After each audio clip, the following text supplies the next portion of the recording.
So over here at Fiesta Ford with our old friend Wilson, he was on the show probably about 6-7 months ago, and we are definitely seeing a little bit more inventory over here at Ford. And I just dropped off one of my vehicles for an oil change, so I'm going to take a couple minutes here, just kind of look at the trucks and see what's going on. I'll talk to Wilson here for a minute. Wilson does say that prices have come down a bit.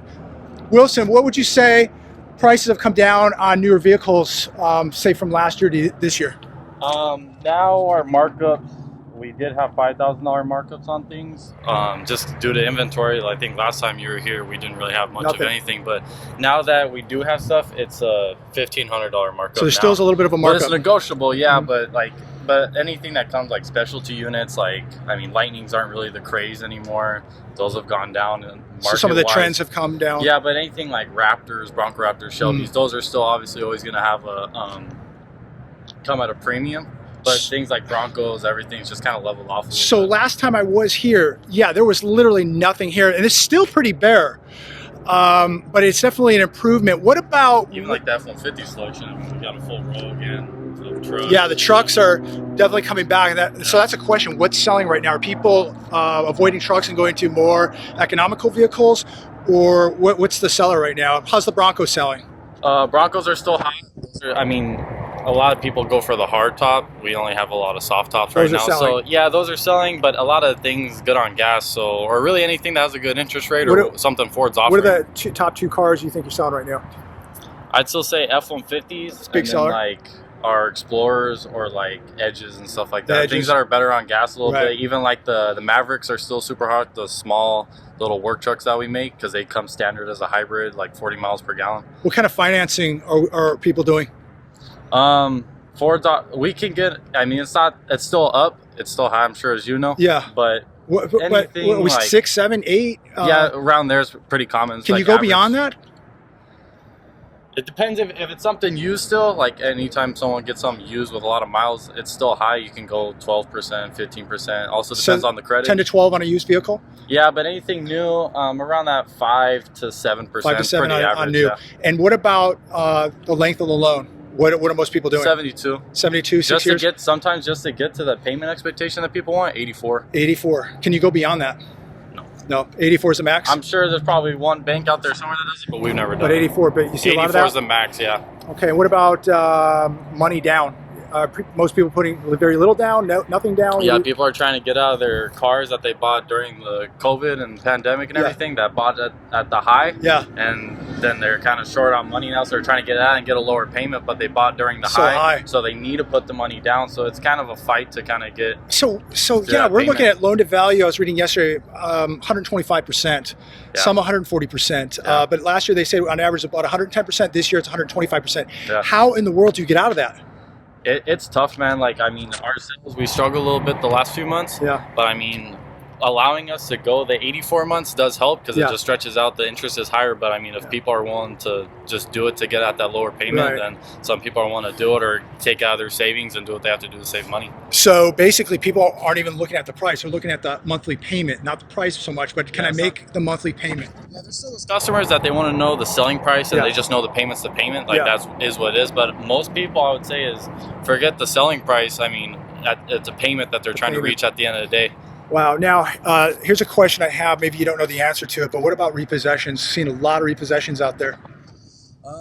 We really haven't dealt with any. You probably guys don't actually deal directly with it anyway. Yeah, we don't really deal with it directly anyways, and if we do deal with it, it's very rare we have that. We're pretty good at, like, if we're going to sell you the car, like, we make the payment to where it's going to work for you. We're not going to shoot you crazy. And make sure, give your information really quick. You got a couple sales last time? Yes, sir. I got to sell a couple last time you shot my video. So Wilson Pinkstaff here at Fiesta Ford, 760-413-1960. Hit me up, guys. Indio, right? Indio, California. Fiesta Ford. So Wilson says a lot of trucks, a lot of F-150s still very, very popular. What else? Anything else you want to show everybody while we're here? What's going on in the real world of auto sales? Are you selling more new or more used? New. Definitely. Just because interest rates are lower, and that's probably where you're finding. And on average, the interest rates on a new vehicle that you're selling right now. 5 to 7. 5 to 7 is pretty is a good ballpark. And used tend to. Used, honestly, 8 to 12. 8 to 12. It really depends on your credit though. So. And how much? But if you're gonna go use, I would always suggest do your own financing or already get a pre-approval. How much bad credit are we seeing? It's a good percentage. I mean, probably out of the sales. I mean, we usually find a way to make it work. Right, right. But it's pretty common, especially nowadays. But usually most people that come in, they have an idea. It's kind of rare when we get someone that has no idea what their credit, and then it's a surprise. Yeah. But most people kind of know where they're at. Yeah. Okay. What else we got over here? Yeah, thanks for taking your time with us. It's always good to connect with you when I'm here. Yeah. And just see what's going on. But yeah, wow, this is definitely much fuller. Now, this is new or used? This is all used. This is all used. And I remember, gosh, it was last year at some point, there was nothing here. So a lot of these used vehicles coming back, and a lot of these were probably purchased over the health crisis. Yep. And a lot of these people overpaid on a lot of these vehicles. Yeah, definitely. Like a lot of, I mean, if you look at our stock numbers, if you happen to go on our website, if you see an FT, that's a trade. So in that trade, and if it's FP, it's a purchase. But our used car manager is pretty good at making that as pretty split of purchase cars, either at auctions or people that want to come in and sell them, or just people that traded them in. I'd say most of them are trades, but we do get a lot of purchases as well. Okay. Yeah, this is way up from when I was here last time. Yeah, it was probably double. Yeah, from last year for sure. Wow. Well, this is good for you, right? Where do you see things going in the next 6 months from what you're seeing with sales and talk? I mean, you're talking to people every day. I think it's on the upside. I think it's on the up for sure. People, I mean, traffic wise, like people coming into the dealership to buy cars is definitely up over the last couple of months. That's good. And I think it's a lot of people trying to get out of their payment and trying to lower it. Yeah. But then So it's interesting. So a lot of people are coming in just to really downsize on a vehicle to get that payment lower, because they bought a lot into the FOMO over the health crisis time and overpaid 125% loan to value to 140%. And took on a lot of debts. So this is where we're at right now. So very interesting. Anything else that you want to comment on while we're here today? What about service maintenance? People keeping up with that like they used to, or people kind of? I mean, I can't speak for every dealership on the street, but I would say our service department is definitely one of the busiest in the whole Coachella Valley. Yeah. I mean, we probably get at least 100 to 130 cars a day, and they're getting serviced. Or even our body shop, they're busy 24/7. Yeah, you guys always give really good service over here, which is great.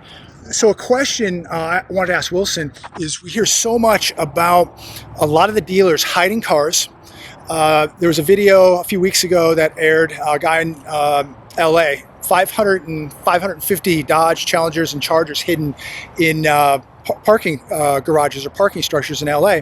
And still, where are all the new cars? In a few months, we should be seeing the 2024. So where are the cars? Yeah, so I had a customer call me and he was wanting a 2024 Escape, which the new body style of the Escape just come out for 2023. And it's just, I really feel it's just like, we're just at the grace of Ford at this point. Like whatever I mean, if you want a 2024 and we had one, I'll walk you over there and I'll happily sell it to you. We're not holding anything. I'll walk you over there and show you. What is Ford doing? Where are they? They're making cars? Because we hear that plants are closing down 2 or 3 days a week. It's really just part shortage. I mean, even like engine shortages. Are we still dealing with shortages? Yeah. Really? Yeah, there's a guy in service that wanted to trade in his truck because he's been waiting for 3 months on a new engine that Ford can't deliver. Wow. Why? I would like to go ask parts and service. We don't know, because we wish we had the inventory because we'd sell more cars. But isn't this bizarre that you don't have more it's 2 years past the pandemic too, and we're still struggling. So is that weird? Maybe it's just maybe that's what they're doing to keep prices higher. That's what they're saying. I wouldn't doubt that. Yeah. So you got dealers hiding cars, and then you got automakers shutting plants down 2 to 3 days, making a limited amount of cars in order to keep prices up. So is this how it's going to be the next couple of years? Is this how it's going to be forever?